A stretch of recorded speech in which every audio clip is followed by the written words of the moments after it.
کیا شاہ صاحب ولایت کوشش کا نتیجہ ہے یا اللہ کی عطا ہے؟ یعنی اگر کوئی انسان کوشش کر ولایت حاصل کر سکتا ہے یا یہ گاڈ کی سلیکشن ہے؟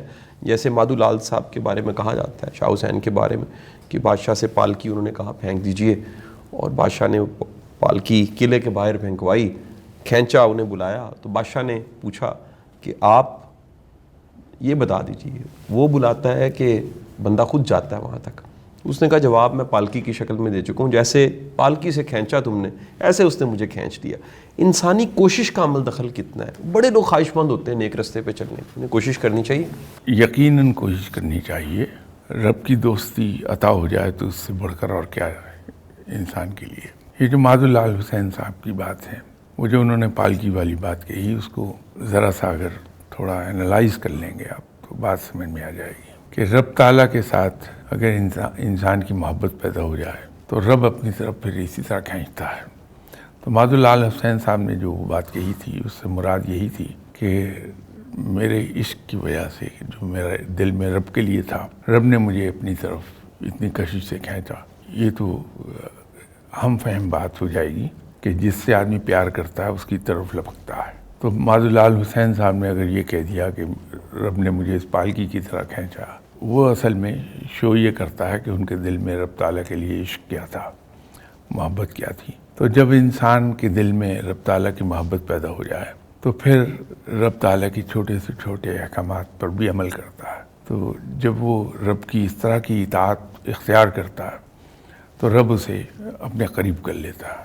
تو ہم اس صورت میں کہتے ہیں کہ فلاں آدمی ولی اللہ ہو گیا۔ تو اس میں ضروری یہ ہے، جیسے آپ ہی کے ساتھ شاید کسی پروگرام میں نے عرض کی تھی کہ رب تک جانے کے 3 ہی پاسبل راستے ہو سکتے ہیں: عقل سے، علم سے یا پھر عشق سے۔ عقل ہماری محدود ہے، وہ تو ایک حد تک جا کے وہاں پھر وہ مجبور ہو جاتی ہے، اس سے آگے سوچ نہیں سکتا انسان، کیونکہ رب تعالیٰ کا نظام ایسا ہے، اس کا کارخانہ قدرت اتنا سوفسٹیکیٹڈ ہے کہ انسانی عقل اس کے ایک چھوٹے سے حصے کا بھی احاطہ نہیں کر سکتی۔ تو 4 قدم چل کے ہی انسان عالم حیرت میں چلا جاتا ہے، جہاں اس کی زبان گنگ ہو جاتی ہے۔ علم انسان کا محدود ہے، ایک حد تک ساتھ دے دے گا، وہاں جا کے اس کی بھی حد ختم ہو جائے گی۔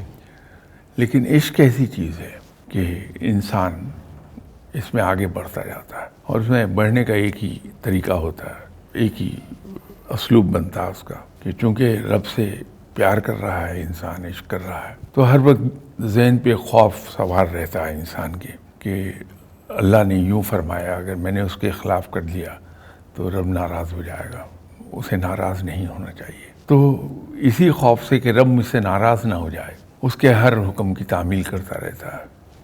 تو جب اس کے ہر حکم کی تعمیل کرتا ہے تو ظاہر ہے کہ رب کو عزیز ہو جاتا ہے وہ بندہ، تو یوں اس پہ انعامات اور عنایات کی بارش ہوتی ہے۔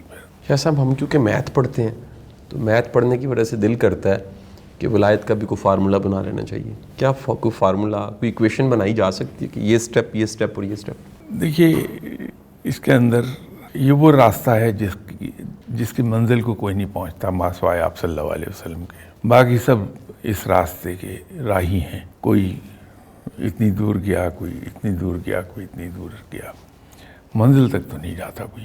اس کا فارمولہ ایک سمپل فارمولہ ہے کہ رب تعالیٰ اور اس کے رسول صلی اللہ علیہ وسلم کے محبت دل میں پالنا شروع کر دیں، اور ایک تہیہ یہ کر لیں کہ ہم نے ایسا کوئی کام نہیں کرنا جو سنت کے خلاف ہو، تو خود بخود اس ٹریک پر چلا جاتا بندہ۔